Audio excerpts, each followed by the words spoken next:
Happy Friday, everybody. I thought I would do a quick tutorial on one of the apps that I use on my iPad to edit video. So let's jump right in.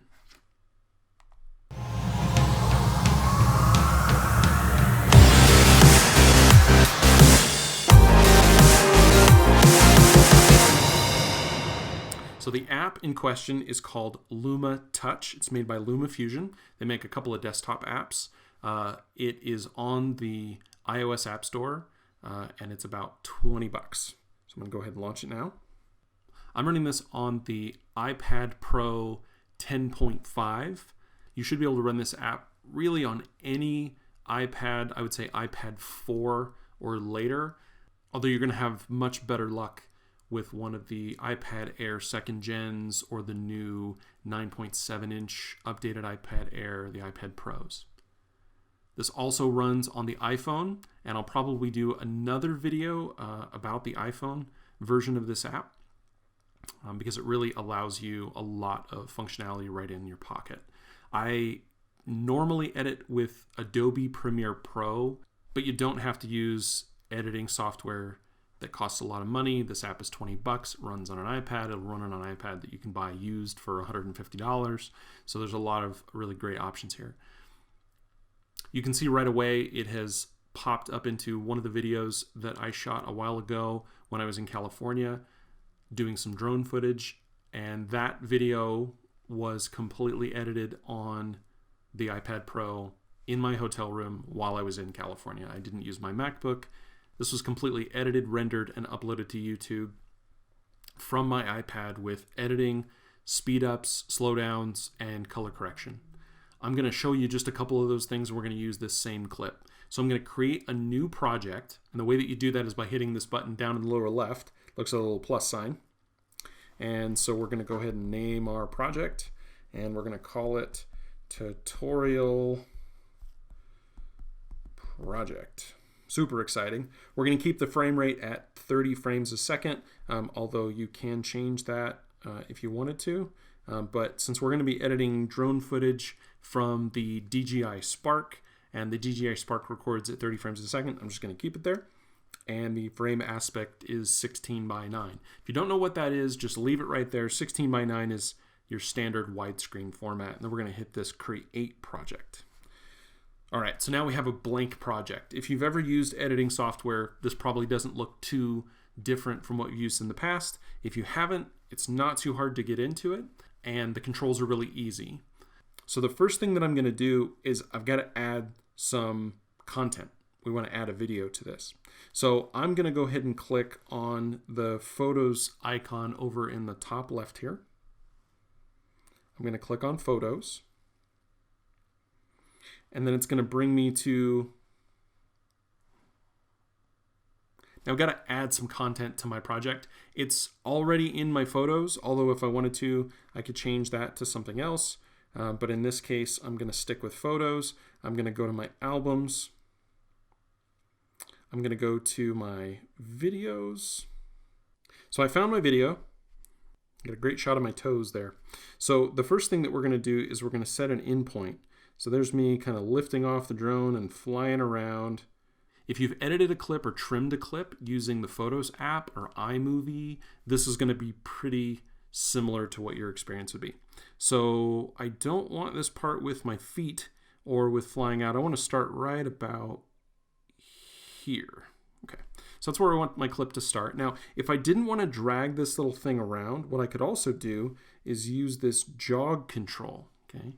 And if you've ever edited analog video, it's the same concept. You're going to find your jog point. You're going to jog to the point where you want to start your cut. And then you're going to set an endpoint. And you see these brackets down here. You've got what looks like a bracket, and then what looks like a rewind button, a play button, a forward button, and then another bracket. Looks like a C and a backward C. So those are your in and out points. And what an in and out point does is it basically sets the start and the stop of your clip. So I'm going to set my in point right here. Now again, I can drag this to it, or I can jog my way to it, and then when I get to the spot that I want, I can just hit that button right there. So if you want something super precise, because you can really kind of go frame by frame. And if you see there down in the lower left-hand corner of my preview window, you've got minutes, seconds, and then frames. So every 30 frames ticks off a new second. Okay. So those are the frames that I want. I'm going to go to right there, and then I'm going to drag out and drag out and drag out. And I do actually, in this case, I want to use the little tool here on the bottom, and I'm going to go all the way to here just to get to the point where I stopped moving the drone, right? You can see I stopped the drone, and when I stopped, it kind of flutters a little bit, and it changes its attitude. I'm going to go right there. So there's the clip. That's the one that I want. And it looks like it's about a minute long. So it's really long. But I'm going to go ahead and use that clip. I'm going to cut that into my video. So now I can do this a couple of ways. But the easiest way is down here in the lower left-hand corner to go ahead and hit this little arrow down button. And that's going to put it right where my playhead is. So now it's actually in my project. Just the parts of that video that I wanted. Okay. So I'm gonna zoom out a little bit here. It's a little too big, and I'm using the pinch function on the iPad to get there. So there's my 1 minute video flying away from the cliffs in California. But I don't want this video to be a minute long. I actually want it to be a lot faster. So what I'm going to do is I'm going to select the video now that it's in my project, and I'm going to hit this briefcase icon over the right-hand side. Think of the briefcase icon as your toolbox. I guess it looks more like a toolbox than a briefcase now that I think about it. Okay, so we're going to hit the toolbox button. And you've got a lot of options here. You've got some editing features, you've got some linking features, that's what connects it and disconnects it from audio, presets for color correction, and you've got the edit button. So we're going to go to the edit button, and the edit button is going to give us the opportunity to change a couple things. We could conceivably change the rotation. I don't want to do that, so I'm going to set that back. Also, if you mess something up, you can always hit the undo button here at the top. Okay, now it's back to where it was. So that's in the frame and fit section. I'm going to change it to that button right here. This is speed and reverse. So if we wanted to, we could actually take this and go slower with it. And it would go really slow, which is not what we want. Or in this case, I actually want to take it all the way to the top. I want to go to 600% or 6 times. And now we're going to play it back. And that looks much, much, much better. But I noticed right away, there's actually this point that I didn't see when I selected this clip. You see here, where I kind of paused the drone. More than likely, this is me setting the drone into sport mode because I forgot when I launched it. And so I want to trim that clip. But we're going to keep working on the speed. So we're good with the speed. So we're going to hit the back button. And now we're back in our project. And you notice that the clip is much shorter in the timeline because it's 6 times faster. So it's going to take up a lot less space. So now instead of being 1 minute, it's 10 seconds. But I still want to trim that edge. So I'm going to, using the pinch or pull in this case, I'm going to trim this down a little bit. And I'm going to do that by grabbing the left-hand side of this clip, and I'm just going to pull it. And I'm going to watch that preview window until you can see right there as I kind of slide back and forth. You can see that spot where it just kind of hiccups. And there we go. So now that I want to get as many frames as possible out of that, so I'm going to go right to the point where it does the hiccup. Just right about there. And I'm going to get as many frames of that as possible. Now I'm going to play it again. No hiccup. The drone's going straight back, and it's super fast and clean.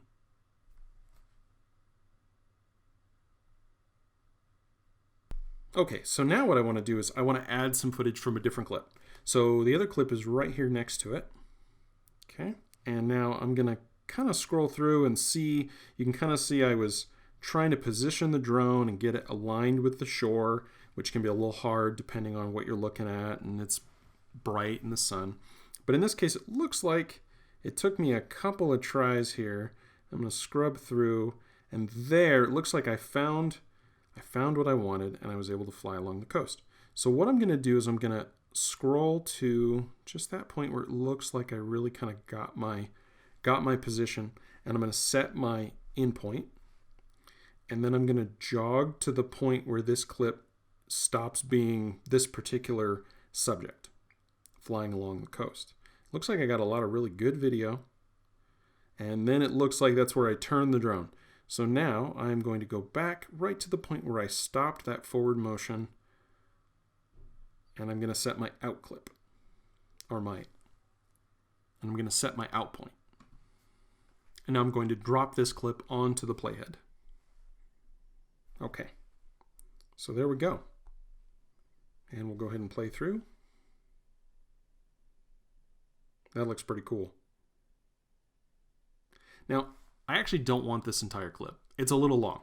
So I'm going to go ahead and scrub through a little bit more and kind of see what I like. I really kind of like this end part with this cresting wave where it kind of crashes. So I think what I'm going to do is I'm actually going to select this clip, and one of the options that we have over here is to trash it. So I'm going to dump this clip. Now this doesn't delete the entire clip. It doesn't delete the original video. It just deletes the part that you put onto your timeline. So I'm just going to hit delete there. So now we're back to our original single clip. I'm going to go back to the video that I had, okay? And I'm going to scroll back. I'm going to jog back to the point just before that wave kind of crashes, right? So there it is. I want right about there. And I'm going to set that endpoint. And then I'm going to go out, and I still think it's a little long at 15 seconds. And I'm going to say, all right, that's where the wave crashes. And I think probably right there is where we're going to go ahead and set our out point. So now I've got 9 seconds. I'm going to drop that on the timeline. So now if we hit play from the beginning, we've got our sped up clip of the drone zooming away from the cliffs. And then after about 8 seconds, it flips over to the cresting wave. Now I want to add one more clip to this. So I'm going to go back to my original video here, and because I think there's a lot more left in this video, and I'm going to scroll through it a little bit more. And I took a look at the coast like that. Okay, so that's the view that I want, but we're going to go ahead and wait until I move the drone, which is right about there. Okay, so I'm going to set my endpoint, then I'm going to scroll ahead,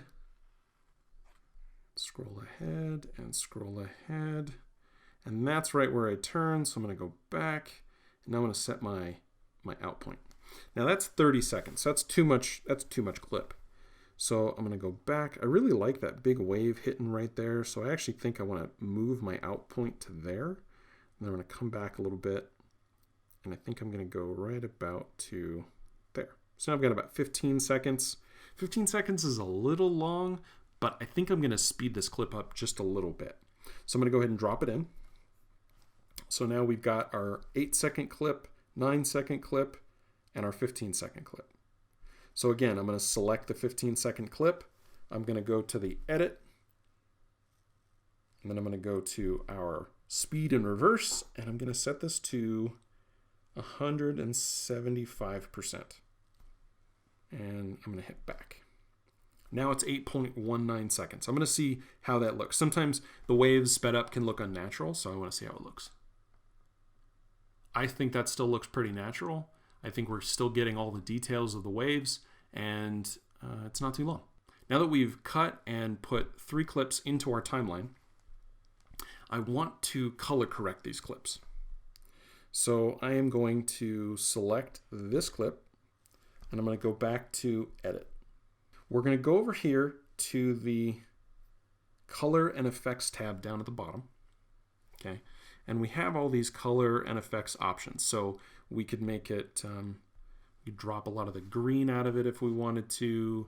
We could make it really super blue. We could warm it up, which I like a little bit. That looks nice. We can add a lot of contrast. I like that too. So I kind of want more than one of the things that I'm seeing. So what I'm actually going to do is I'm going to go back to original and I'm going to start from scratch. And then I'm going to use these controls that I have here to color correct the video. Now, one thing to know about the DJI Spark is that it doesn't have any of the video features like the DJI Mavic Pro or Platinum or the Phantom or any of the other more advanced drones that allow you to do things like D-Log so that you can get a lot of dynamic range. The Spark, it bakes in the settings that it thinks are the best. Sometimes that's really good. You can just leave it the way it is. Sometimes you want to correct it. If you're adding correction, or maybe you're just adding a little bit of artistic flair to it, realize that the video out of like an iPhone or a Spark will not be as forgiving to more extreme corrections because it already has its own style built in. So just be aware. You can only push it so far. So the first thing that I want to do is I do want to bring the contrast up. So I'm going to go ahead and drag that up just a little bit. 1.25 or 25% more contrast. I'm going to add about 10% more saturation. I just want the colors to come up just a little bit. And I'm going to bring up the vibrance just a little bit. Okay. And then you get some color controls. Okay. Remember before I said I kind of like the idea of it being a little warmer, so I'm actually going to make it just a little bit more on the yellow side. I'm going to pull a little bit of that blue down, and then I'm going to change the hue just a smidge. So I'm going to play that back and kind of see how that looks.